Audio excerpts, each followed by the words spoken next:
Good morning, children. How are you all? Children, I hope you all are fit and fine. So, children, today we are going to recapitulate chapter number 2, in which the topic is pollination. Children, pollination simply it is a process of transfer of the pollen grains from the anther to the stigma of a pistil, because pollination is very important process for the fertilization. There are different types of pollination in a flower based on the source of pollen.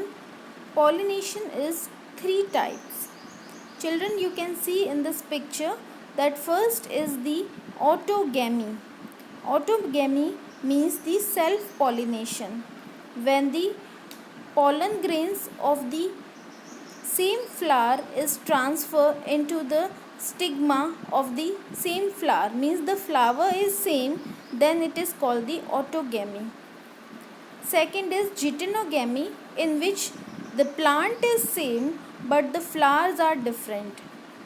In the different flower, the stamen is transported from the one flower to the another flower of the stigma, and then this process is carried out, which is called the geitonogamy. But in the xenogamy, the species is same but the plant are different. There are different flowers and the different plants are there in the xenogamy, in which the transfer of the pollen grains from the flower of one plant to the flower of another plant. So you can see in this picture and better understand these three processes. Children, in the autogamy, which we have discussed, that the transfer of pollen grains from the anther to the stigma of the same flower, and in the flowers with exposed anthers and the stigma, which is complete autogamy, is rare. And the autogamy is such flowers require the synchrony in the pollen release and the stigma receptivity, means the timing is same of the pollen release or stigma receptivity. Also the anthers and the stigma should be close to each other, so it is easier. In the geitonogamy, it is transfer of the pollen grains from the anther to the stigma of the another flower, but the plant is same.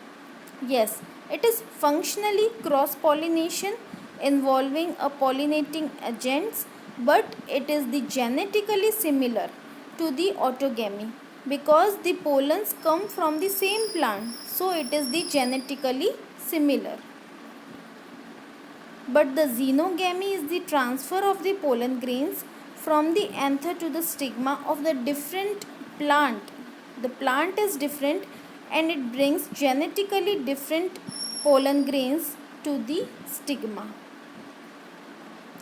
So mainly in this process, the agents of the pollinations are two types. First is the biotic and the second is the abiotic agents.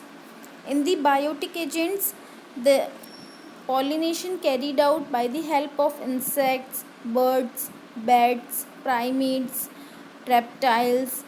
So there are different modes of biotic agents. In the abiotic agents, it is transported by the help of wind, by the help of water. So hope children, this topic is clear to you. Today I am sharing you some important question answers of chapter 2. So you should revise this chapter, and tomorrow I will take your test of these question answers. Thank you children.